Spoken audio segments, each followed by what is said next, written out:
हाँ बहुत सिंपल है, थोड़ा बेटा समझते हैं बेटा। स्टार्ट करें भाई। ठीक है, थोड़ा सा ब्रेक हो गया आपकी क्लास को, मुझे बताएं।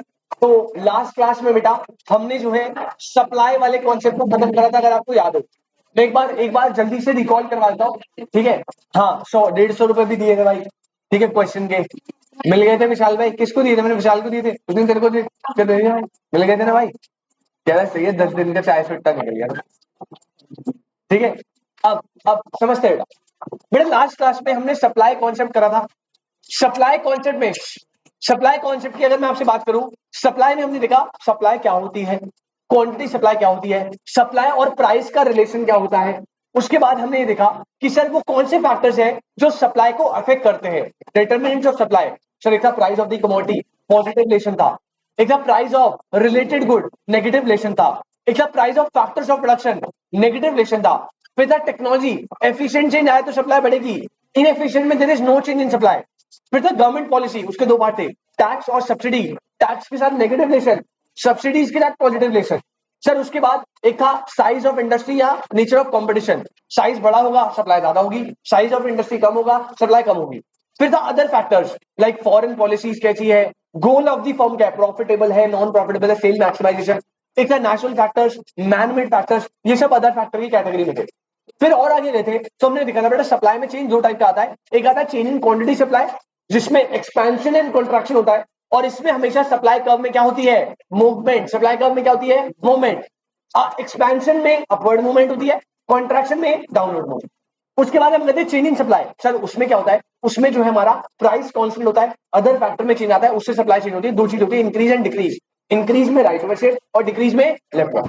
उसके बाद हम कहते हैं law of supply. Sir law of supply कहता है अगर आप अदर फैक्टर्स को क्या रखोगे, कांस्टेंट, इसका मतलब क्या था, सिट्रस पेरिमस। क्या था बेटा, सिट्रस पेरिमस। तो सप्लाई और प्राइस में कैसा रिलेशन था, पॉजिटिव। अगर प्राइस बढ़ेगा सप्लाई बढ़ेगी, प्राइस कम होगा सप्लाई कम होगी। लॉ ऑफ सप्लाई के अजम्पशन से कि भाई सिट्रस पेरिमस रहना है, यानी no change in price of other factor, no change in price of factor of production, no change in technology, government policy में टैक्स सब्सिडी कांस्टेंट रहेंगे, सब चीजें कांस्टेंट रहेंगी। लाइक उसके बाद हम एक और स्टेप आगे गए, मैंने आपको बताया elasticity of supply. Sir same to same copy paste elasticity of demand है, बस ध्यान ही रखना है डिमांड के केस में रिलेशन नेगेटिवली वर्क करता था, तो अगर प्राइस बढ़ता था तो आप डिमांड को कम करते थे। सप्लाई में रिलेशन इज पॉजिटिव, तो प्राइस बढ़ने पे सप्लाई बढ़ती थी। और फॉर्मूला बिल्कुल सेम है, percentage change in Q upon में परसेंटेज चेंज इन प्राइस। और दूसरा फॉर्मूला था delta Q upon delta P into P upon Q. Numerical पे फोकस रखना बेटा, क्वेश्चन बनकर आएगा 100%। फिर मैंने सप्लाई में आपको इलास्टिसिटी पढ़ाई थी 5 टाइप की। एक होती थी परफेक्टली इलास्टिक, जिसमें कर्व बनता था पैरेलल टू एक्स एक्सिस, और ईएस की वैल्यू निकलती थी इनफाइनाइट। क्या निकलती थी, इनफाइनाइट। सेकंड आता था परफेक्टली इनलास्टिक और कर्व बनता था parallel to Y axis, ES की वैल्यू निकलती थी जीरो। थर्ड था यूनिटरी इलास्टिक, कर्व बनता था 45 डिग्री अपवर्ड स्लोपिंग, 45 डिग्री, और इलास्टिसिटी ऑफ सप्लाई कितनी होती थी, 1। फोर्थ था इलास्टिक और रिलेटिवली मोर इलास्टिक, जिसमें ईएस इज ग्रेटर देन 1, यानी परसेंटेज चेंज इन प्राइस अगर थोड़ा सा आया तो परसेंटेज चेंज इन क्वांटिटी ज्यादा होगा। और कर्व बनता था upward sloping flatter, upward sloping flatter. और लास्ट था इनइलास्टिक और रिलेटिवली लेस इलास्टिक। यहाँ पे sir ES is less than 1, इसका मतलब अगर प्राइस में ज्यादा भी चेंज आया तब भी सप्लाई में ज्यादा चेंज नहीं आएगा। और यहाँ पे कर्व बनता था अपवर्ड स्लोपिंग बट स्लीपर। ये सारे एस्पेक्ट हमने सप्लाई के पढ़े थे। इसी के साथ बेटा सप्लाई वाला कॉन्सेप्ट खत्म हो गया था। अब हमें अपने फर्स्ट यूनिट पे जाना है, और फर्स्ट यूनिट बहुत ही ज्यादा सिंपल है। आपको अगर आप बुक में देखोगे तो टेक्निकली वो इंट्रोडक्शन है, उसका नाम होगा nature and scope of business economics, right. इसके अंदर आपके दो चैप्टर्स है। यूनिट 1 में आपके कितने चैप्टर है, दो। पहला तो भैया बेसिक इंट्रोडक्शन है कि बिजनेस इकोनॉमिक्स क्या होती है, कैसे चलती है, क्या क्या क्या। और अगला जो टाइप है, अगला चैप्टर है, उसमें आपको पढ़ाएंगे इकोनॉमी कितने टाइप्स की होती है। 3 टाइप की होती है, कैपिटलिस्ट, सोशलिस्ट, मिक्स। और हर इकोनॉमी अपनी सेंट्रल प्रॉब्लम से कैसे डील करती है। 11th में पढ़ा था कि central problem, what to produce, how to produce. तो हर हर इकोनॉमी अपनी अपनी सेंट्रल प्रॉब्लम से कैसे डील करती है, उसे बोलते हैं प्राइस मैकेनिज्म। तो वो हम पढ़ने वाले, ठीक है। बहुत सिंपल चैप्टर है, बट देखो फिर से बता रहा हूं बेटा, फर्स्ट चैप्टर और लास्ट चैप्टर बिजनेस साइकिल, इन दोनों को ना टॉप प्रायोरिटी में रखना। 20 नंबर की वेटेज है 2 चैप्टर की। और अगर आप पढ़ने बैठो ना, गिनती के मात्र 1.5 घंटे के 2 चैप्टर है। अगर आप रिवीजन करने बैठो जब मैंने फर्स्ट टाइम करा था बिजनेस साइकिल में 3 क्लास लगाई है मैंने, 3 क्लास आपकी लेक्चर दिए थे। अगर आप ऐप पे जाओगे एक एक घंटे 10 मिनट के होंगे, मोटा मोटा 3.5 घंटे का चैप्टर है अगर आप फर्स्ट टाइम पढ़ रहे हो। लेकिन अब आपके पास नोट्स है। और आपको जब मैंने बिजनेस साइकिल का थर्ड लेक्चर डाला है उसमें उसमें ना आपकी क्लास नहीं, वो न्यू बैच की क्लास है। आपके टाइम थोड़ा टाइम कंस्ट्रेंट था तो मैंने थोड़ा जल्दी करा था, छुड़वाया नहीं था कुछ, जल्दी करा था। उसका जो थर्ड लेक्चर है ना वो न्यू बैच में हुआ है। उसमें मैंने मॉड्यूल का एक एक क्वेश्चन भी सॉल्व करा है, साथ में ना उसी में आपको शॉर्ट समरी मिलेगी पूरी बिजनेस साइकिल की। और मैं ट्राई करूंगा हर चैप्टर जो वहां पे शॉर्ट समरी बनाता हूं, बट आपकी मैं नहीं बनाई क्योंकि टाइम थोड़ा कम था, मुझे कोर्स पहले करना था। तो हर चैप्टर की वहां पे जब जैसी शॉर्ट समरी बनेगी तो आपकी ना आपके वाले ग्रुप में वीडियो अपलोड हो जाएगी, तो आप चेक करते रहना। जैसे बिजनेस साइकिल की जो क्लास 3 है वो उसकी पूरी शॉर्ट समरी है, तो उसमें बहुत अच्छे से समराइज वे में नोट्स है, तो आप उसको देख सकते हो अच्छे से अगर आपको देखना है। और मैं बार बार बोलूंगा चैप्टर नंबर 1 और चैप्टर नंबर 5 पे प्लीज फोकस रखना। 20 नंबर में भैया बिल्कुल कम एफर्ट के साथ आपको मार्क्स मिलेंगे, क्योंकि बिजनेस साइकिल बहुत ईजी है, फ्री के नंबर है। ठीक है, बाकी जो बीच वाले चैप्टर है ना उनमें कॉन्सेप्चुअल बहुत है, या आप ऐसा समझो कि क्वेश्चन घुमाता इतना है ना। जैसे इस बार के टेस्ट में एक दो क्वेश्चन होंगे जो ऐसे, जैसे विशाल भाई ने क्वेश्चन पूछा था मुझसे। विशाल भाई आपको याद है वो कर्व वाला जो आपने पूछा था लॉन्ग रन कॉम्पिटिशन में? हाँ, वो अच्छा क्वेश्चन है बहुत। ठीक है, उसमें थोड़ा लम्पशन वर्क करना था, मैंने समझाया था, बढ़िया क्वेश्चन था वो। ठीक है, तो उनमें टेक्निकलिटी थोड़ी बढ़ जाती है, आप क्वेश्चन समझ नहीं पाते। जैसे विशाल भाई को वो पता था बट विशाल भाई समझ नहीं पाए थोड़ा, अब उसमें पता नहीं करेक्ट करा इनकरेक्ट करा। चलिए आप आइए बेटा, स्टार्ट करते हैं। हेडिंग डालो, हेडिंग। वो भाई वो बुक स्कैनर करा होगा या बुक करी होगी। बुक का भी कोई बुक में भी है, वो स्कैनर में भी है। जो एक लॉन्ग रन में कंपटीशन में कैसा होता है, कौन सी कंडीशन होती है, दिखा देना क्वेश्चन भेज के ग्रुप। हेडिंग डालो भाई।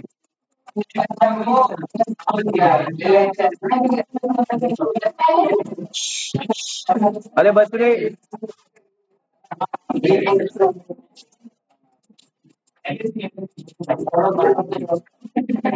हेडिंग डालो बेटा, हेडिंग डालेंगे। Unit number 1। अरे नोट्स कौन रहा है? मेरी रजिस्टर लाना भूल गया। Unit number 1,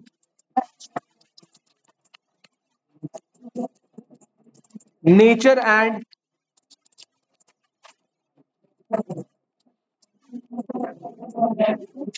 scope of. इतने बातें क्यों कर रहे हो यार तुम? हेडिंग डालो।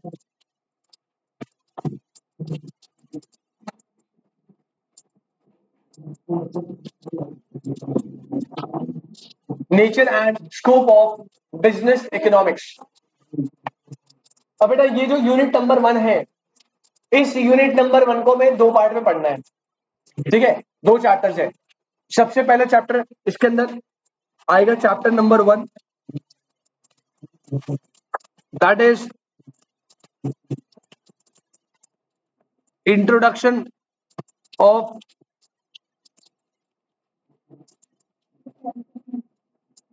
Business economics.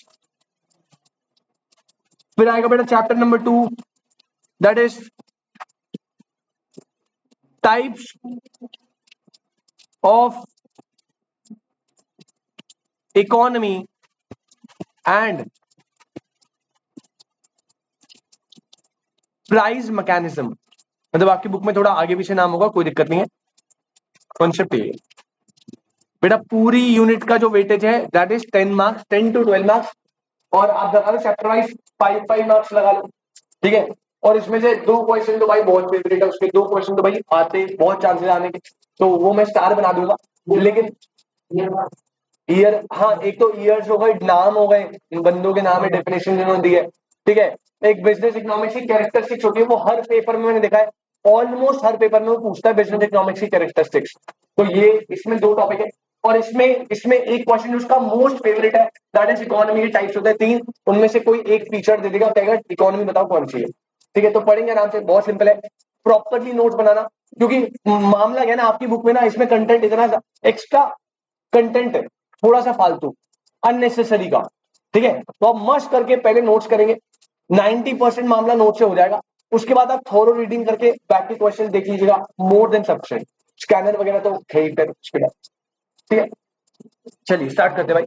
बेटा आज हम सबसे पहले क्या करने वाले, chapter number 1 that is what introduction to business economics. Introduction to business economics पहले समझते हैं। अगर मैं चैप्टर 1 की बात करूं आपसे, देखो टर्म जो है ना, टर्म जो है, टर्म का नाम है इंट्रोडक्शन किसका, बिजनेस इकोनॉमिक्स का, बिजनेस इकोनॉमिक्स। लेकिन बेटा बिजनेस इकोनॉमिक्स को समझने से पहले, इसमें जाने से पहले क्या मामला होता है, हमें दो टर्म्स को समझना है। तो अब कॉरेस्पॉन्ड में दो टर्म्स लिखना, एक लिखो इकोनॉमी, अभी बिजनेस इकोनॉमिक्स नहीं बता रहा, एक लिखो इकोनॉमी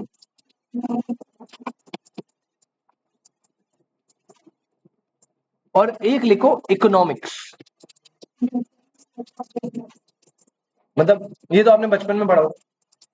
एक होती है इकोनॉमी और एक होती है इकोनॉमिक्स। हाँ जी भैया, क्या होता है इकोनॉमी, क्या होती है? तेरा अर्थ हिला दूंगा, अर्थशास्त्र। Economy, what is economy, what is economics?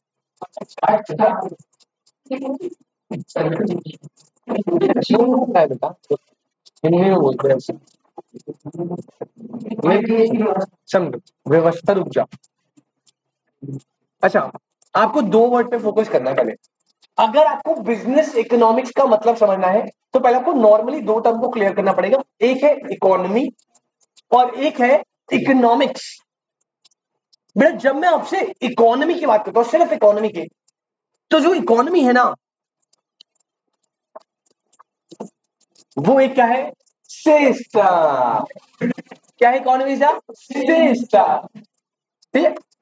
On the other hand जब मैं आपसे इकोनॉमिक्स की बात करूंगा, इकोनॉमिक्स इज अ, अब इसमें मजे मत लेना, study. Economics is a study. दो टर्म्स है, economy and economics. Economy is a system और economics is what, a study. Sir अब ये क्या मामला है समझाओ, आराम से देखना, पहले लिखते रहो, लिखते रहना, साथ साथ चल रहा है। सर इकोनॉमी जो है वो एक सिस्टम है, आगे लिखना,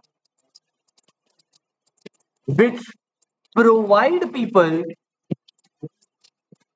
which provide people to earn their living.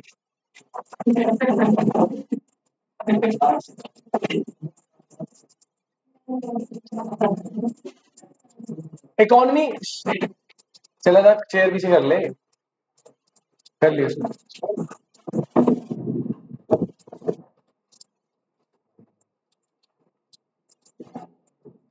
Economy is a system which provide people to earn their living। इतना लिखो पहले, ठीक है। On the other hand economics बताएंगे बेटा, economics is a study of making choices in the presence of scarcity, in the presence of scarcity। दो term आराम से पहले लिख लो, कोई टेंशन नहीं। Economy and economics. Economy is what, a system which provides people to earn their living। Economics is what, a study of making choices in the presence of scarcity। अब इसको समझना पड़ेगा थोड़ा सा ध्यान से। बेटा इकोनॉमी बहुत सिंपल कह रहा है, एक सिस्टम है जो प्रोवाइड करता है पीपल को लिविंग। सर इसका क्या मतलब है, अरे समझो ना बेटा, मान लीजिए, मान लीजिए ये जो है, दिस इज इंडिया। अबे यार, अब तुम्हारी सोची बनानी क्या है? ये जो ऊपर नीचे राइट, दिस इज दिल, ये हार्ट है। लेकिन मुझे अब तुम्हारी सोच, अब तुम्हारी इमेजिनेशन बनती है। अच्छा, मैं इसको थोड़ा सही कर देता हूँ,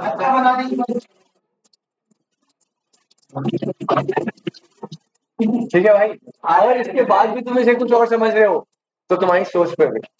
तुम क्यों इतना हंस रहे हो बेटा? अच्छा सुनो सुनो, अच्छा ये ना इंडिया, अब इस कंट्री में यहां पे मान लीजिए मिस्टर ए है बेटा, ये मिस्टर ए है। अब मिस्टर ए जो है, फॉर एग्जाम्पल मिस्टर ए मैं हूं, मान लो मैं आपसे टीचिंग सर्विसेज प्रोवाइड करने के बदले एक पर्टिकुलर अमाउंट ऑफ फीस ले रहा हूं, राइट। अब ये जो है आपके लिए एक एक्सपेंस है और मेरे लिए, मेरे हैंड पे क्या है, इनकम। तो किसी पर्सन का एक्सपेंस मिस्टर ए को क्या जनरेट करके दे रहा है बेटा, इनकम। अब यहां से जब मैं बाहर निकलता हूं तो मैं भी फर्दर अपनी इस इनकम से क्या करता हूं, कंजम्पशन, राइट। यहां से बाहर निकल के मैं कंजम्पशन करूंगा, लाइक फूड लूंगा, लाइक रहने के लिए घर लूंगा, अदर चीजें लूंगा, ठीक है, क्या कह रहे हो, और भी चीजें। अब यहां से मान लीजिए मिस्टर ए ने इस इनकम को क्या करा, एक्सपेंडिचर करा इस इनकम से, और यहां से जो मिस्टर ए का एक्सपेंडिचर है वो किसी अनदर मिस्टर बी की पर्सन की क्या होगी बेटा, इनकम। फर्दर बी उस इनकम को क्या करेगा, स्पेंड करेगा, सी के पॉइंट ऑफ व्यू से वो क्या हो जाएगी, इनकम। जब सी उसे स्पेंड करेगा, फर्दर डी के पॉइंट ऑफ व्यू से क्या हो जाएगी, वो इनकम। आपको पता है ना मनी कैसे सर्कुलेट करती है, consumption of one is income of another. बेटा समझो, इकोनॉमी कह रहा है कि यार जो लोग है ना, जो पीपल है, पीपल का मतलब पॉपुलेशन की बात कर रहा है, जो पॉपुलेशन है उसे जीने के लिए पैसा चाहिए, और पैसे के लिए उसे एक सोर्स चाहिए, कमाने का जरिया, राइट। बेटा इकोनॉमी एक ऐसा सिस्टम है जो पैसे कमाने का, लिविंग कमाने का सोर्स प्रोवाइड करता है। क्या प्रोवाइड करता है, सोर्स प्रोवाइड करता है। जैसे यहां पे ये जो पूरा डिजाइन है, दिस इज इकोनॉमी। इकोनॉमी कोई कंट्री नहीं है, इंडिया कोई इकोनॉमी नहीं है। इकोनॉमी एक ऐसा सिस्टम है जो लोगों को पैसे कमाने का जरिया देगा। और वो कैसा है, इंडिया में हम कंज्यूम करेंगे, और जब हम कंज्यूम करेंगे तो अनदर पर्सन को इनकम कमाने का जरिया मिल जाएगा। जब वो पर्सन कंज्यूम करेगा तो किसी अनदर पर्सन को इनकम कमाने का जरिया मिलेगा। तो economy is a system which provide people to earn their living. ये बात समझ आती है, यहां तक कोई दिक्कत, एकदम क्लियर है, पक्का, ठीक है। ऑन दी अदर हैंड यहां पे जाऊंगा तो बेटा ये कह रहा है इकोनॉमिक्स इज अ स्टडी, अपन पढ़ रहे हैं, राइट। स्टडी क्या है सर, दो बातें याद रखना, study of making choices in the presence of scarcity. अभी आपको थोड़ा कॉम्प्लिकेटेड लगेगा सर, स्केयरसिटी क्या है, मेकिंग चॉइसेस क्या है, ठीक है, कॉन्टेंट थोड़ा कंफ्यूजन हो रही है। तो एक एग्जांपल से इसको समझते हैं बहुत ध्यान से। बेटा मान लीजिए ये तुम्हें पता है कौन है, नहीं आज वो आया नहीं ना, ये आकाश भाई।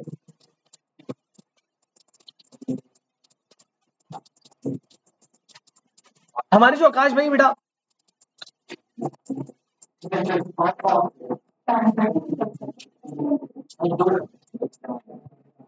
आकाश भाई जो है भाई, उनके पास मस्त करके बेटा क्या है, एक लैंड। भाई साहब जहां तक नजर जा रही है आकाश भाई की खेत है भाई साहब। अब इस लैंड पे आकाश भाई को क्रॉप प्रोडक्शन करनी है, क्या करनी है, क्रॉप प्रोडक्शन। अब प्रॉब्लम समझना, प्रॉब्लम समझना, ये जो क्रॉप प्रोडक्शन करनी है, इसमें सबसे पहले आकाश भाई को प्रॉब्लम ये है कि सर एक बात बताओ, आकाश भाई इस पे क्या क्या प्रोड्यूस कर सकते हैं। कोई एक चीज है, मल्टीपल मल्टीपल ऑल्टरनेटिव है, मल्टीपल ऑल्टरनेटिव लाइक आकाश भाई चाहे तो इसमें राइस प्रोड्यूस कर सकते हैं, राइट, क्योंकि आकाश भाई को राइस की रिक्वायरमेंट है, तो एक ऑप्शन है कि राइस प्रोड्यूस कर दे। अच्छा अगला ऑप्शन जो है वीट हो सकता है, एक ऑप्शन, ठीक है। अगला ऑप्शन हो सकता है पल्सेस, तू गन्ना ही प्रोड्यूस करिए, वेजिटेबल्स, शुगर केन, और कोई ऑप्शन, मेज। ओ भाई अब दे दो इंग्लिश वाले वर्ड बोल रहे मेज। और क्या ऑप्शन, मल्टीपल ऑप्शन हो सकते हैं ना, आप समझना। सेकेंड, तो बेटा वो तो फिर पोल्ट्री फार्मिंग या कुछ एनिमल हस्बेंड्री आएगा, वो क्रॉप बना देगा उसकी, पेड़ में चिकन लग रहा है, उल्टे बात करते हो तुम। अच्छा समझना, आकाश भाई के पास एक लैंड है, अब इस लैंड पे उन्हें प्रोडक्शन जो करनी है, प्रोडक्शन करने के लिए multiple alternative variety of crops है, ये मानते हो ना। यानी मैं यहाँ पे आपका बेसिक इकोनॉमिक्स में फर्स्ट क्लास में पढ़ते हो, यहाँ पे ये जो लैंड है ना बेटा, इसको अपन पता क्या बोलेंगे, दिस इज रिसोर्स। आकाश भाई के रिसोर्स क्या है, उनका लैंड। यहां पे vegetable, rice, beet, pulses, sugar cane जो भी है, ये सब आकाश भाई की क्या है बेटा, बॉन्ड्स। और आपने बचपन में पढ़ा है ह्यूमन बॉन्ड्स कैसी होती है, अनलिमिटेड। भाई 11 में सब पढ़ कर आया हो भैया। रिसोर्सेज आर, तो आकाश भाई जो है वो हमेशा इस सिचुएशन में फंसे रहेंगे, क्योंकि उन्हें ओवर द ईयर सिर्फ राइस थोड़ी कंज्यूम करना है, वो तो राइस भी चाहिए, व्हीट भी चाहिए, पल्सेस, वैरायटी ऑफ क्रॉप चाहिए। लेकिन उनके जो रिसोर्सेज है वो लिमिटेड है, उनसे वो सारी चीजें प्रोड्यूस नहीं कर सकते। वो एक कर सकते हैं, दो कर सकते हैं, मैक्सिमम को तीन कर सकते हैं, right. Resources unlimited but human bonds are unlimited. तो बेटा यहाँ पे ना, यहाँ पे हमेशा एक पोजीशन आएगी आकाश भाई पे कि वो जो है उनके लिमिटेड रिसोर्सेज से अनलिमिटेड बॉन्ड्स को अचीव नहीं कर सकते। और इसी सिचुएशन को बोला जाता है स्केयरसिटी। क्या बोलते हैं बेटा, स्केयरसिटी का मतलब होता है जब ह्यूमन बॉन्ड ज्यादा होती है ओवर अवेलेबल रिसोर्सेज से, उस सिचुएशन में क्या बोलते हैं उसे, स्केयरसिटी। तो ह्यूमन बॉन्ड ज्यादा है, it is known as what, scarcity. अब समझना, अब प्रॉब्लम कैसे, तो कोई दिक्कत नहीं है, स्केयरसिटी है तो देख लेंगे इसे। प्रॉब्लम ये होती है कि जब भी बॉन्ड्स अनलिमिटेड और रिसोर्सेज लिमिटेड है, मतलब जैसे ही स्केयरसिटी आता है तो आकाश भाई फर्स्ट जाते हैं एक पोजीशन पे, जैसे बोलते हैं इकोनॉमिक प्रॉब्लम। क्या बोलते हैं बेटा, इकोनॉमिक प्रॉब्लम, ऑब्लिक करके इसे आप ऐसे समझो, इसे सिंपल शब्द में बोलते हैं प्रॉब्लम ऑफ चॉइस। ये भी आपने 11 में पढ़ा है सर। इकोनॉमिक प्रॉब्लम या एक प्रॉब्लम ऑफ चॉइस मतलब, अरे समझो ना भाई, यहाँ पे उनके पास जो लैंड है वो लिमिटेड अमाउंट ऑफ लैंड है, लेकिन उन्हें जो रिक्वायरमेंट है वो बहुत सारी क्रॉप्स की है। अब यहाँ पे वो सारी क्रॉप्स तो उगा नहीं सकते, लेकिन उन्हें करना ही पड़ेगा कि उन्हें जो है बेटा कोई स्पेसिफिक क्रॉप एक या दो या तीन को सेलेक्ट करना पड़ेगा, राइट, प्रायोरिटी के हिसाब से जो उन्हें सही लग रहा है। तो यहाँ पे जैसे ही स्केर्सिटी आता है, तो अब ये समझना, scarcity leads to what, economic problem या प्रॉब्लम ऑफ चॉइस, कि अब आपको चॉइस मेकिंग करनी पड़ेगी। अगर इसके मान लो रिसोर्सेज अनलिमिटेड होते तो क्या इसे इकोनॉमिक प्रॉब्लम होता, नहीं, तब तो सब प्रोड्यूस कर देता। या फिर चलो रिसोर्सेज लिमिटेड है, अगर इसकी वांट्स भी लिमिटेड होती, किसी सिर्फ राइस ही यूज करना है, क्या इसे इकोनॉमिक प्रॉब्लम होती, नहीं, तभी प्रॉब्लम नहीं थी। प्रॉब्लम क्यों हो रही है, क्योंकि human wants are unlimited, resources are, इस सिचुएशन को क्या बोलते हैं, स्केर्सिटी। और जैसे ही स्केर्सिटी आता है, scarcity leads to economic problem और प्रॉब्लम ऑफ चॉइस। अब इस इकोनॉमिक प्रॉब्लम में या प्रॉब्लम ऑफ चॉइस में चॉइस मेकिंग कैसे करनी है, उसकी स्टडी को बोलते हैं इकोनॉमिक्स। यानी जब भी इकोनॉमिक प्रॉब्लम आएगा तो इकोनॉमिक प्रॉब्लम का सॉल्यूशन जो है वो कौन देगा बेटा, इकोनॉमिक्स। तो अब अगर आप डेफिनेशन को पढ़ोगे थोड़ी सी क्लियरिटी आएगी। जब मैंने आपको ऊपर डेफिनेशन लिखवाई थी, डेफिनेशन ने बोला था economics is what, a study of making choices in the presence of scarcity की सिचुएशन में। जब आपको इकोनॉमिक प्रॉब्लम या प्रॉब्लम ऑफ चॉइस होगी, उस टाइम पे चॉइस मेकिंग कैसे करनी है उसकी स्टडी है। अरे अब आपने स्टडी कर ली है बेटा, सर कैसे, एक बात बताओ, आकाश भाई जो है वो अभी कंज्यूमर पर्सपेक्टिव पे है, प्रोड्यूसर, प्रोड्यूसर याद करो प्रोड्यूसर वाली यूनिट। प्रोड्यूसर इक्विलिब्रियम में होता है जब उसे क्या मिलता है, मैक्सिमम प्रॉफिट। पढ़ा था ना टीआरटीसी अप्रोच, एमआरएमसी अप्रोच, याद है ना आपको। प्रोड्यूसर इक्विलिब्रियम होता है when he gets maximum profit. तो इकोनॉमिक्स ने पता क्या बोला, आकाश भाई आपको जहां पे मैक्सिमम प्रॉफिट मिल रहा है उसको भैया सिलेक्ट कर। तो आकाश भाई गए मार्केट में, एस्टिमेट लगाया, प्राइसेस क्या चल रहे हैं, एस्टिमेट लगाया, अगर मैं लैंड पे प्रोड्यूस करूंगा क्रॉप की वैल्यू कितनी होगी। मान लो उसने बोला कि सर राइस अगर मैं उगाता हूं, एस्टिमेट लगा रहा है, तो 1000 kg राइस आएगा, और राइस का जो अभी मार्केट प्राइस चल रहा है वो चल रहा है 12 रुपए का, तो कितने की प्रोडक्शन हो गई, 12,000 की, वैल्यू 10,000। ऐसे सेम वीट का लगाएगा, सर वीट प्रोड्यूस करा मान लो कितने का आ रहा है 15,000, पल्सेस करा कितना कर रहा है 8,000, वेजिटेबल्स में मान लो कितना आ रहा है 12,000, उसके बाद शुगर केन आ रहा है 18,000, मेज आ रहा है 11,000। भैया मैक्सिमम प्रॉफिट किस पे होगा? अबे नालायक है क्या? हो तेज हो रहे हो। शुगर यही तो हमने करा था ना, मैक्सिमम प्रॉफिट, टोटल प्रॉफिट देखा था हमने, टीआर, टीसी, एमआर, एमसी, ये सब करा। तो बेटा यही कॉन्सेप्ट है, आप तो बहुत अच्छे से रिलेट कर लोगे चैप्टर को, क्योंकि आपने पूरा कॉन्सेप्ट ही पढ़ लिया है, तब तो कुछ बचा नहीं है इसमें। तो बेटा यहाँ पे ये कॉन्सेप्ट होता है इकोनॉमिक्स का। तो ये आप एग्जाम पे पूरा नोट करना। पहले आपने ये दो डेफिनेशन लिखी क्या? इसको हटा देते हैं, इसका कोई काम नहीं। ये दो डेफिनेशन लिखी, और इकोनॉमिक्स की इस डेफिनेशन को समझाने के लिए आप प्लीज ये वाला एग्जाम्पल नोट कर लीजिए जल्दी से।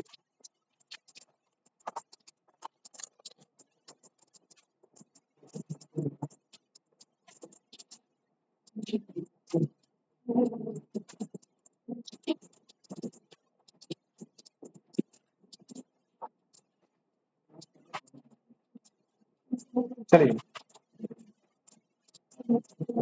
जल्दी से नोट करेंगे भाई। ऑनलाइन वाले बच्चे बेटा कोई दिक्कत? अंजलि, खुशी, मानसी, यश, बेटा यहाँ तक क्लियर है? किसी को कोई डाउट प्लीज बता देंगे। अच्छा खुशी नोट कर लिया आपने? जल्दी से नोट कर लो भाई। अभी बेटा मैंने आपको बिजनेस इकोनॉमिक्स का मतलब नहीं बताया, अभी हम बिजनेस इकोनॉमिक्स में गए भी नहीं है। अभी बस अपन एक बेस डेवलप कर रहे हैं, इकोनॉमी इकोनॉमिक्स क्या होती है, कैसे होती है।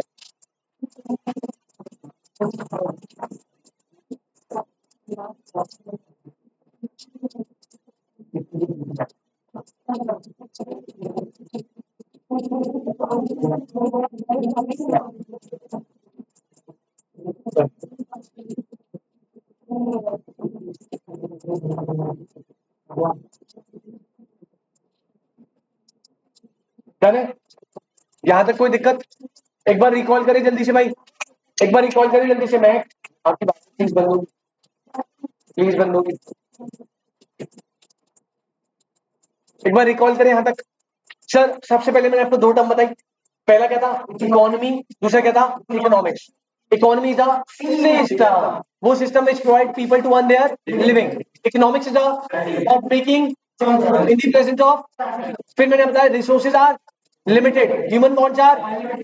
तो इस सिचुएशन को क्या बोलते हैं? Scarcity leads to economic problem which is also known as problem of. और इस प्रॉब्लम ऑफ चॉइस का सॉल्यूशन कौन देता है? तो economics is the study of making choice in the presence of scarcity. यहां तक क्लियर है? आगे बढ़ते हैं। ठीक है, छोटे छोटे आज मतलब कोई ऐसा बड़ा टॉपिक नहीं होगा, छोटे छोटे इंट्रोडक्शन में ही टॉपिक निपटेंगे। चलिए पहले चैप्टर देखते हैं यार। हाँ देखते हैं। नेक्स्ट बेटा हेडिंग डालो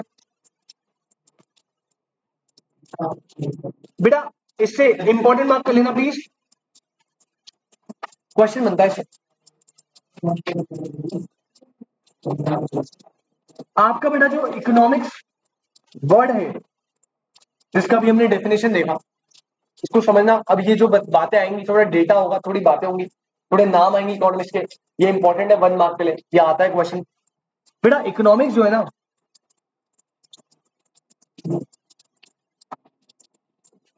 ये एक ग्रीक वर्ड ओइकोनोमिया से ओरिजिनेट हुआ है। एक Greek word which is what? Oikonomia से ओरिजिनेट हुआ इकोनॉमिक्स। पहला question important. Economics is originated from a dash word which is dash, Greek word oikonomia. ठीक है, ग्रीक वर्ड था ओइकोनोमिया। अच्छा, अब ओइकोनोमिया का ग्रीक में मतलब होता है हाउस होल्ड मैनेजमेंट। क्या होता है? House hold management. समझना बेटा, आपकी मदर जो है वो ये बात बहुत अच्छे से समझती है। और इकोनोमिया का एक्चुअल मतलब समझना, आप अपनी मदर को देखिए।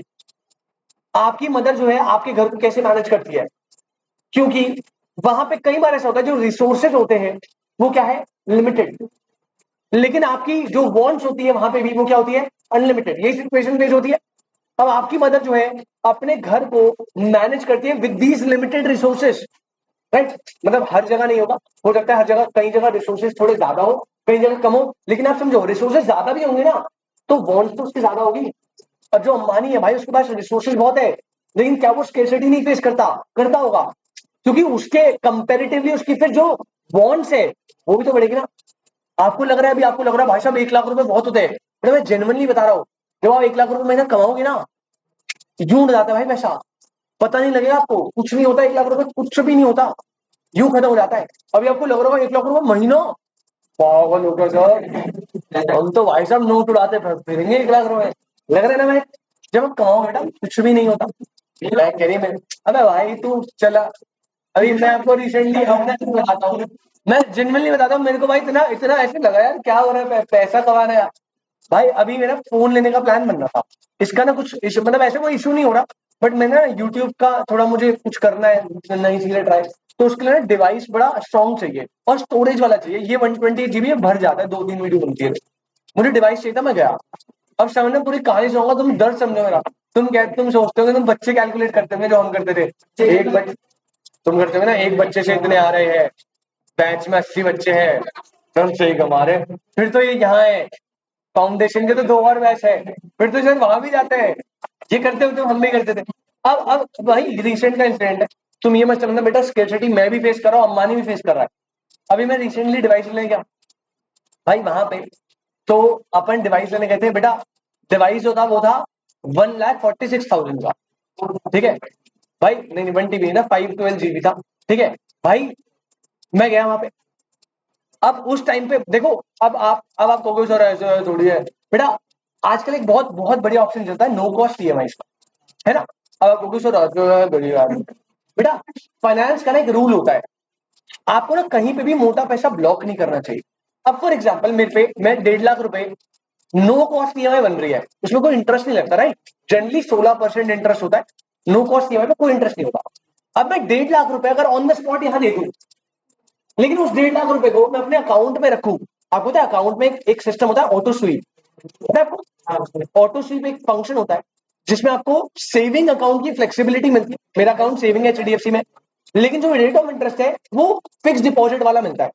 आपको सेविंग अकाउंट में 3% का रेट मिलता है, HDFC में जो ऑटो स्वीप अगर आप लगा दोगे तो वो 7.5% हो जाता है FD का इंटरेस्ट।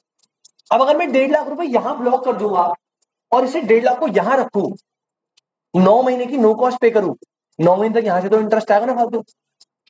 तो इस पर्सपेक्टिव से मैं गया, मैंने कहा सही है। मैं अभी विजय सेल्स में चल रहा था कुछ एप्पल डेज, उसमें नो कॉस्ट बन रही थी, तो भाई मैं गया, 9 मंथ्स की नो कॉस्ट बन रही थी, मैंने कहा बढ़िया ऑप्शन है भाई। अब जब मैंने अभी अभी HDFC का क्रेडिट कार्ड लिया है, HDFC में ऑफर था, जब मैं वहां पे क्रेडिट कार्ड लगाया ना, तो जब आप फर्स्ट टाइम फाइनेंस करवाते हो ना तो आपकी लिमिट नहीं आती। जैसे मैंने बजाज से करवाता था, मैं तो बजाज में लिमिट थी, लेकिन HDFC का क्रेडिट कार्ड पहली बार यूज करा था, उसी लिए बनवाया था मैंने फोन के लिए, तो उसमें लिमिट नहीं आई, 30,000 की लिमिट आ गई, फोन था 146 का। तो मैं गया भाई, अब मैं वहां पे 1-1.5 घंटा भाई लगा पड़ा कि कुछ बैठे हिसाब, फिर मैंने और किसी से पूछा, दोस्तों से कि HDFC का क्रेडिट कार्ड मिले किसी का, भाई लगा लगा लगा, मस्त एक कोई बंदा आया वहां, गाड़ी से उतरा मस्त, अपन गरीब आदमी भाई, उतरा, फोन उठाया, एक कार्ड स्वाइप करा, कैश मतलब कैश दिया, डेबिट कार्ड होगा भाई, लेके निकल गया। मैं 1 घंटे से बना रहा था किस्तें, कितनी किस्त बनेगी, कितना आएगा, कितना रिफंड मिलेगा, स्केर्सिटी।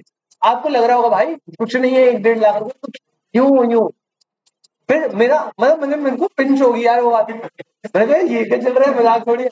मैं लिया नहीं, मैंने कहा भाई, मैंने कहा बाद में लूंगा जब ऐसी औकात होगी तभी लेंगे, अभी थोड़ी रहती। तो ये स्केर्सिटी होती है बेटा, हर कोई फेस करता है। 1-1.5 लाख रुपए कुछ नहीं होता, आपको लाइफ में डिफरेंशिएटिंग तब दिखेगा जब आप कम से कम 6-7 लाख रुपए कमा रहे हो। जो आप लाइफ सोचते हैं ना वो तब आती है, 1-2 लाख रुपए में कुछ नहीं होता। चलिए यहाँ पे वापस स्किल में, तो बेटा यहाँ पे इकोनॉमिक्स में दहेज में, तू लियो वो दहेज में, तू लियो आईफोन दहेज में और चमकाइए, गाड़ी लियो दहेज में, फिर पेट्रोल के पैसे दोगे तो मैं खड़ी रखी हूँ, तो हमें नहीं चाहिए दहेज, ठीक है? तो बेटा इकोनॉमिक्स जो है वो ग्रीक वर्ड ओइकोनोमिया से ओरिजिनेट हुआ है।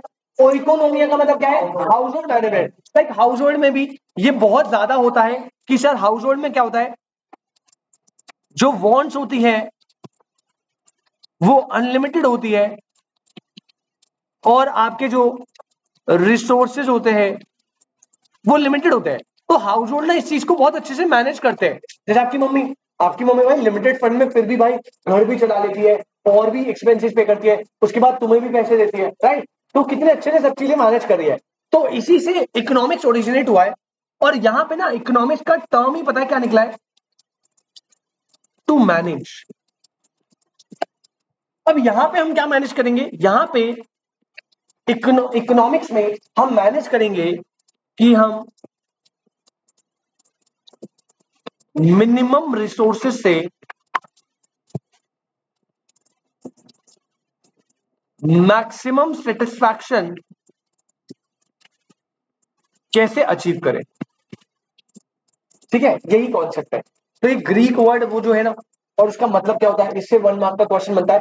तो याद रखेंगे इकोनॉमिक्स जनरेट हुआ है किससे? एक Greek word which is oikonomia. क्या बोला? Oikonomia, which means household management. और इकोनॉमिक्स का मतलब यही है, टू मैनेज। क्या मैनेज? कि सर यहाँ पे आकाश भाई के पास प्रॉब्लम आएगी कि वो मिनिमम रिसोर्स यानी लैंड से मैक्सिमम सेटिस्फैक्शन कैसे लेगा। इकोनॉमिक्स ने बताया।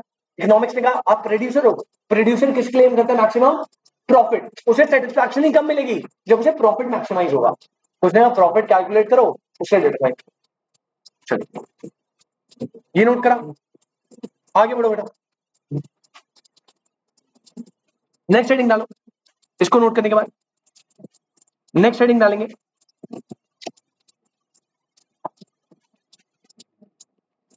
Definition of economics.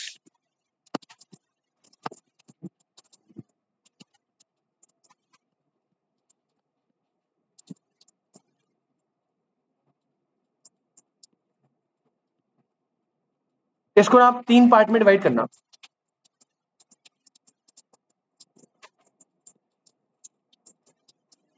Definition of economics को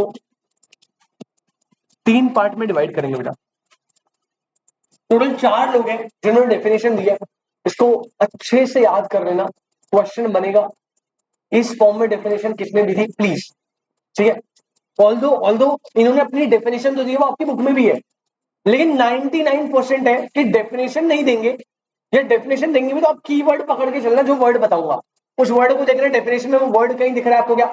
वो वर्ड है, मतलब इसकी उस पर्टिकुलर पर्सन की डेफिनेशन है। 4 बंदे, पहले 3 लिखो बेटा। सबसे पहले और सबसे इंपॉर्टेंट जो है एडम स्मिथ। ब्रैकेट में लिख लेना बेटा पापा, ब्रैकेट में लिख लो पापा। 1 मार्क में हेल्प करेगा आपको पापा। पापा ऑफ इकोनॉमिक्स, इनको बोलते हैं फादर ऑफ मॉडर्न इकोनॉमिक्स। इससे क्वेश्चन बनेगा, who is the father of modern economics. इसने बुक लिखी थी, उसके बारे में बताऊंगा अभी, उस पर भी क्वेश्चन बनेगा। बुक की डेट याद रखना, उस पर भी क्वेश्चन बनेगा। ठीक है, ये इंपॉर्टेंट पॉइंट्स है। सबसे पहले इकोनॉमिक्स को डिफाइन करा एडम स्मिथ ने। दूसरे जो थे बेटा, वो आपने पहले भी सुना है, अल्फ्रेड मार्शल। इन्होंने टाइम दिया था। इन्होंने अभी एक और कॉन्सेप्ट आएगा पॉजिटिव नॉर्मेटिव इकोनॉमिक्स, वहां पे भी इन्होंने हेल्प करी थी। इन्होंने यूटिलिटी अप्रोच याद है आपको? 2 थी, कार्डिनल ऑर्डिनल। कार्डिनल भी अल्फ्रेड मार्शल ने दी। Utility can be express in terms of number. और हिक्सन एलन ने क्या बोला था? Can not be measured. Hicksian analysis याद है ना आपको? तो ये एक थे बेटा लियोनेल रॉबिन्स। हमें लियोनेल मेसी मत बनाना। लियोनेल रॉबिन्स 3% पाए। एक तो Adam Smith, Alfred Marshall, Lionel Robbins. बेटा प्लीज कीवर्ड पे ध्यान देना। बेटा एडम स्मिथ ने डिफाइन करा था इकोनॉमिक्स को on the basis of wealth, on the basis of wealth. अगर आपको डेफिनेशन में कहीं पे भी वेल्थ कीवर्ड दिख गया, मैं रिकमेंड करूंगा एक बार अपनी संतुष्टि के लिए, आपकी बुक में 4 डेफिनेशन होगी, इन्होंने क्या दी थी। एक तो आपको मैंने पढ़ा दी है, अभी बताऊंगा कौन सी वाली। 3 और देख लेना, डेफिनेशन नहीं आएगी। वो बोलेंगे on the basis of wealth में इकोनॉमिक्स को किसने डिफाइन करा। तो 4 लोग होंगे, आपको नाम सेलेक्ट करना। तो एडम स्मिथ जो फादर है, उन्होंने क्या करा था? इकोनॉमिक्स को डिफाइन करा था on the basis of wealth. Alfred Marshall ने डिफाइन करा था on the basis of welfare, on the basis of welfare. Third आते बेटा, अरे यार 3 मिनट,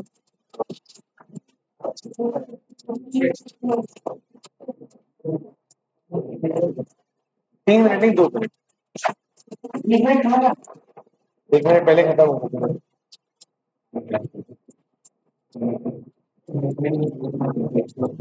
क्या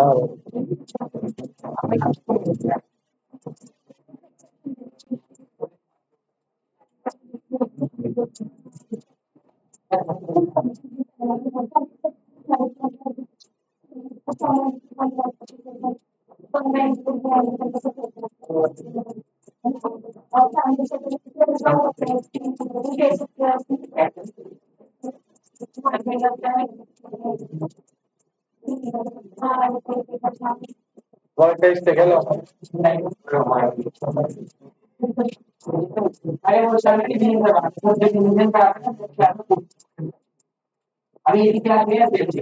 कंसिडरेशन चल रहा है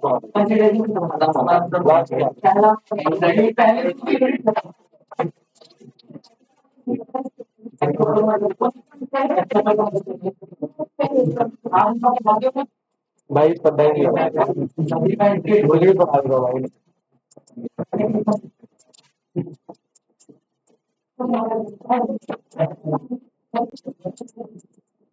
प्रिविटी ऑफ कॉन्ट्रैक्ट पढ़ रहे हैं।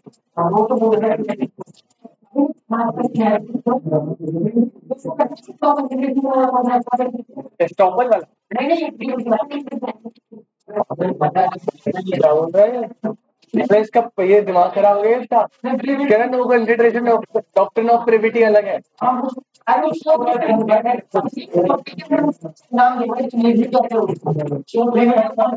Shoot by third party.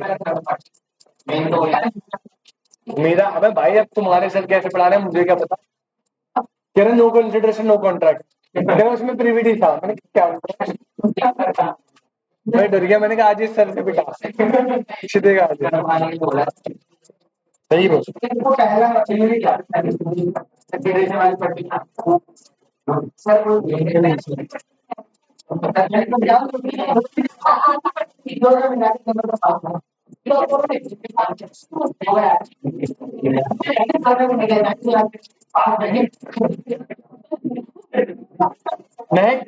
Message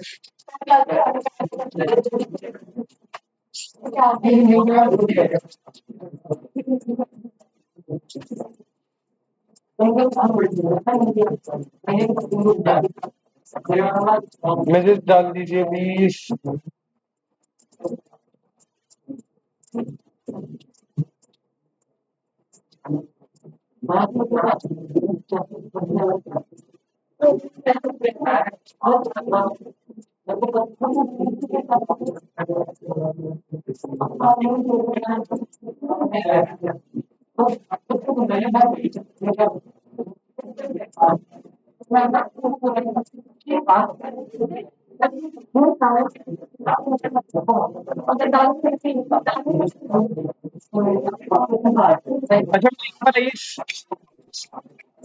वापस कनेक्ट करते हैं भाई, वापस कनेक्ट करते हैं। सर डेफिनेशन ऑफ इकोनॉमिक्स कर रहा था। इकोनॉमिक्स को डिफाइन करने वाले 4 लोग हैं। पहले आपको 3 को याद रखना है, बहुत इंपॉर्टेंट है, क्वेश्चन बनेगा 100%। अब यहाँ पे पहला पर्सन था एडम स्मिथ, ब्रैकेट में पापा याद रखना, फादर है इकोनॉमिक्स का। यहाँ पे इन्होंने क्या बोला, इन्होंने डिफाइन करा इकोनॉमिक्स को on the basis of wealth. Second है Alfred Marshall on the basis of, third है लियोनेल रॉबिन्स, इन्होंने इकोनॉमिक्स को डिफाइन करा था बेटा on the basis of scarcity. On the basis of scarcity मतलब ऊपर वाली डेफिनेशन याद है, economics is a study of making choices in the presence of, because human wants are unlimited, resources are, this will leads to economic problem और problem of, और वही study है ना। तो ये पूरा जो कॉन्सेप्ट दिया था, ये दिया था लियोनेल रॉबिन्स ने, जिन्होंने इकोनॉमिक्स को डिफाइन करा था on the basis of scarcity. Clear? और इन सब के बाद बेटा एक और पर्सन थे, दैट इज पॉल सैमुअलसन।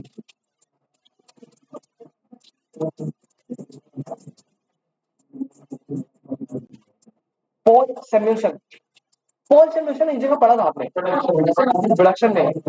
एक बंदा था जो थी तुम्हारी जिंदगी खराब करनी थी। पहले एक सिंपल डेफिनेशन थी, production function is the relationship between input and output. लेकिन फॉल्स सॉल्यूशन आया, सिमुलर इज द रिलेशन की मिनिमम इनपुट से मैक्सिमम आउटपुट जनरेट करे। याद है ना बेटा? प्रोडक्शन तो नहीं भूलोगे तुम जिंदगी में, मुझे लगा। ठीक है, फॉल्स सॉल्यूशन क्लियर है? इन्होंने दिया है डेफिनेशन, ब्रैकेट में लिखना, on the basis of dynamic growth and development. इसको भैया अच्छे से याद रखना, एक एक पर्सन, एक एक डेफिनेशन किसने किस फॉर्म में दी थी।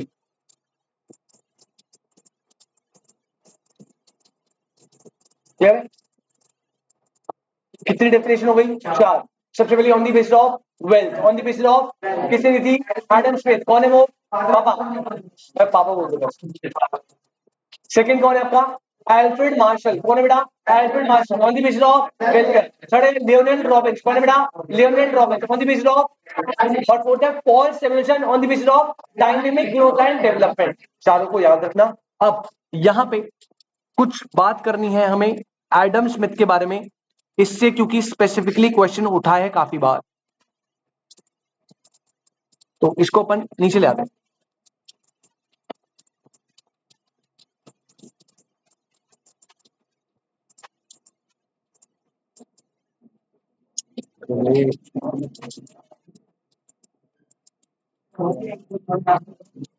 ये बच्ची इस क्लास में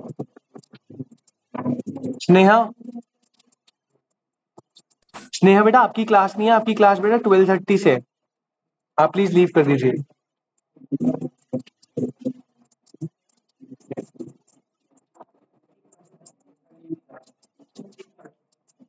स्नेहा,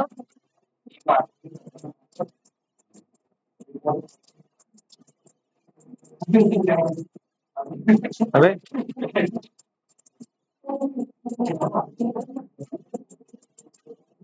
आ जाइए बेटा, नोट लिखना भाई, नोट लिखना भाई। सबसे पहले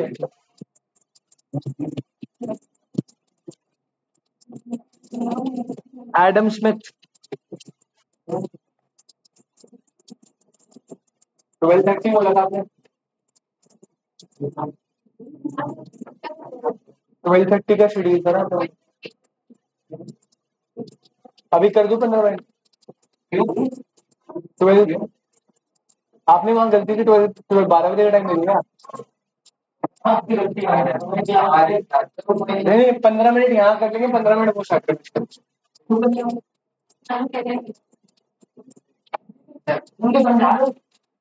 किनको?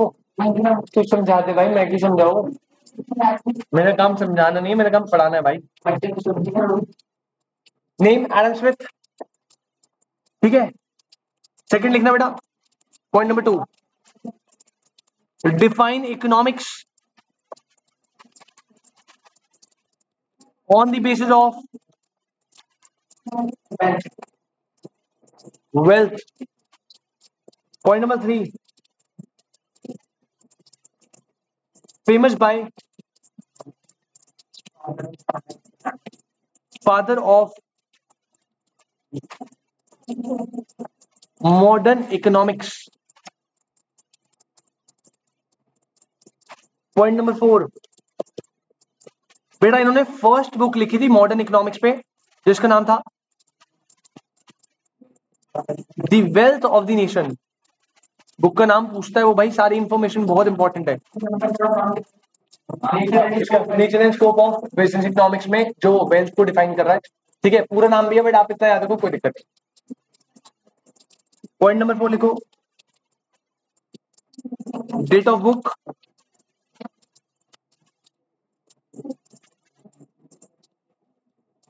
9 March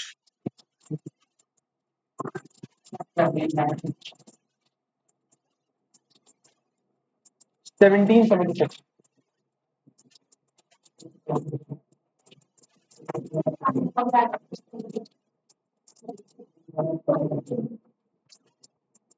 ठीक है जी, ये इंफॉर्मेशन आप प्लीज याद रखना, 1 मार्क के लिए इंपॉर्टेंट है।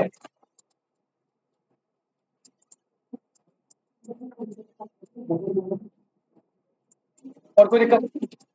क्लियर है बेटा? फर्स्ट चैप्टर थोड़ा सा फैक्चुअल ज्यादा है, कोई कॉन्सेप्ट नहीं है इसमें जो मुझे टेक्निकली ऐसे समझाना पड़े, लाइक इंडिफरेंस कर्व वगैरह। बस इन्फॉर्मेशन, आप नोट्स प्रॉपर्ली बनाओ, काम हो जाए। नोट्स अच्छे से लर्न, नोट्स को तो भाई अच्छे से लर्न कर लेना। इसके बाद एक बार चैप्टर की थॉरो रीडिंग कर लेना, ठीक है, और बाकी क्वेश्चन और स्कैनर कर लेना, बस हो जाएगा। मोर मोर मोर देन सफिशिएंट। हमें नोट्स याद करने हैं, रीड करना है, 1 घंटा नहीं लगेगा रीड करने में, 7 11 12 पेज होंगे। उसके बाद पीछे के एमसीक्यू देखने में, एमसीक्यू शायद इस चैप्टर में कितने होंगे, मैक्स टू मैक्स 30 35 होंगे। 50 है फर्स्ट चैप्टर में, 50 हो गए, तो कोई नहीं भाई। स्कैनर में जाएगा मैक्सिमम क्वेश्चन 70 80, 46 है मैक्सिमम, 70 72 क्वेश्चन होंगे स्कैनर में। 1 मिनट एक तू मत कर। ठीक है, यहां तक क्लियर है बेटा? एक बार रिकॉल करें जल्दी से सारा, एक बार रिकॉल करते हैं जल्दी से। बेटा सबसे पहले आज की क्लास में हमने आपको 2 टर्म क्लियर करी। सबसे पहले एक था क्या, इकोनॉमी, दूसरा क्या है, economics. Economy is a system which provides people to earn their living. Economics is a study of making in the presence of, वहां ध्यान है क्या बोलूंगा, in the presence of economy. ध्यान दे ले भाई, ध्यान लगा दे फोकस। ऐसे बहुत लोगों की जिंदगी बर्बाद होती है मेरे, तो बता रहा हूँ बेटा। हाँ भाई साहब मत पड़ो चक्कर में, मैं पर्सनल एक्सपीरियंस बता रहा हूँ, मत पड़ो चक्कर में। इंटर ग्रुप 1 में फर्स्ट अटेम्प्ट रुका था ना, इसीलिए रुका था। मैं भी ये करता था, तुम भेजता हूँ इकोनॉमी, पर हमारे ने बताया नहीं, वो सही चल रहे थे। मैं बता रहा तुझे, 90% केसेस में लड़की सीए बन जाती है, लड़का रह जाता है फाइनल में। और मैं आपको क्लियर बता रहा हूँ, उसके बाद लड़की के घर वाले शादी नहीं कर पाएंगे, क्योंकि लड़की ज्यादा कमा रही होगी। बता रहा था मैं, तो समझ ले, वहां ध्यान कम लगा। इंटर सेम चीज मतलब शादी वाला पागल हो गया, अभी तो कहाँ उम्र है। ग्रुप 1 वाला मैं भी इसकी तरह था। था 90% केस वाला वो अलग था, जो मैंने बोला था।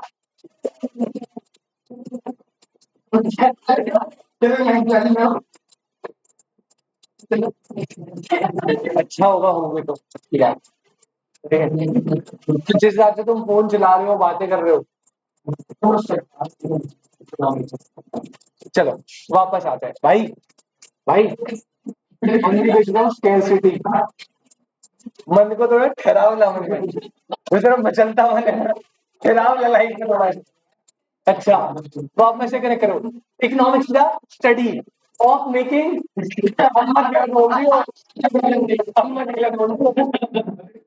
ठीक है, ऑन द बेसिस ऑफ, और लड़का गया था भाई, ठीक है, इकोनॉमिक्स का study of making choices on the basis of scarcity. आगे बढ़ेंगे भाई। उसके बाद अपन ने कॉन्सेप्ट देखा, sir human wants are unlimited, resources are limited. इस कॉन्सेप्ट को क्या बोलते हैं, scarcity leads to economic problem of, और इस प्रॉब्लम ऑफ चॉइस में चॉइस मेकिंग कैसे करनी है, इसकी स्टडी को क्या बोलेंगे, इकोनॉमिक्स। कोई दिक्कत यहां तक? ठीक है जी। Economics originate by Greek word और oikonomia, Greek word which means how to manage. तो इकोनॉमिक्स में हम मैनेज ही करेंगे कि हम अपने मिनिमम रिसोर्सेज से मैक्सिमम सेटिस्फैक्शन कैसे अचीव करें। सर इकोनॉमिक्स को डिफाइन करा कितने लोगों ने, 4। On the basis of wealth, Adam Smith, sorry, on the basis of wealth, on the basis of wealth, on the basis of welfare, scarcity में किसने करा, लियो ने, डायनेमिक ग्रोथ एंड डेवलपमेंट में Paul Samuelson, Adam Smith wealth पे, Alfred Marshall welfare पे, scarcity पे किसने करा, जनरल डॉकिंस, और Paul Samuelson dynamic growth and, Paul Samuelson ने प्रोडक्शन फंक्शन की दूसरी डेफिनेशन में दी थी, ये भी याद रखना। एल्फ्रेड मार्शल ने कार्डिनल अप्रोच समझाई थी, ये भी याद रखना। और टाइम बेसिस दिया था, very long run, very short run long run. Adam Smith की कुछ इंपॉर्टेंट बातें, Adam Smith father of modern economics है, वेल्थ के बेसिस पे डिफाइन करा था। इनकी फर्स्ट बुक आई थी the wealth of the nation, और वो आई थी 1776 9 मार्च पे। कोई दिक्कत बेटा यहाँ तक? चलिए, तो आज हमने बिजनेस इकोनॉमिक्स का कोई इंट्रोडक्शन करा ही नहीं है। अगर आप देखो चैप्टर का नाम है इंट्रोडक्शन टू बिजनेस इकोनॉमिक्स, और वहां पे मैंने दूर दूर तक कोई बात नहीं करी है, सिर्फ एक बेस डेवलप करा है कोर चैप्टर का। अगली क्लास में हम टू द पॉइंट बात करेंगे, और बिजनेस इकोनॉमिक्स उसकी कैरेक्टरिस्टिक्स को देखेंगे। थैंक यू सो मच बेटा, आई होप समझ आ गया। ठीक है, फैक्चुअल चैप्टर है, फैक्ट लिखने, नोट लिखने, कोई दिक्कत नहीं। चलिए मिलते हैं आपसे भाई, tata bye bye. Bye bye bye. भाई किसी को कोई डाउट तो नहीं है ना? इधर ही होगी आपकी क्लास, इधर ही होगी, उधर होगी। तुम मत जाओ आज, मैं बता रहा हूँ तो फोकस कर बेटा तू।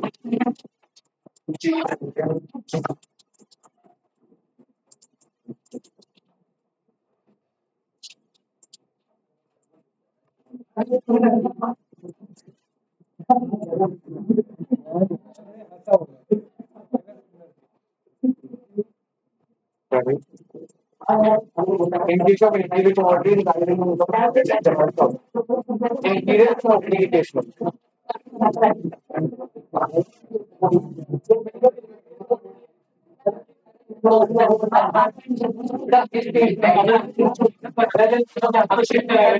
मूवमेंट हो नहीं सकता, तो दो तीन हट गया, अपवर्ड हट गया।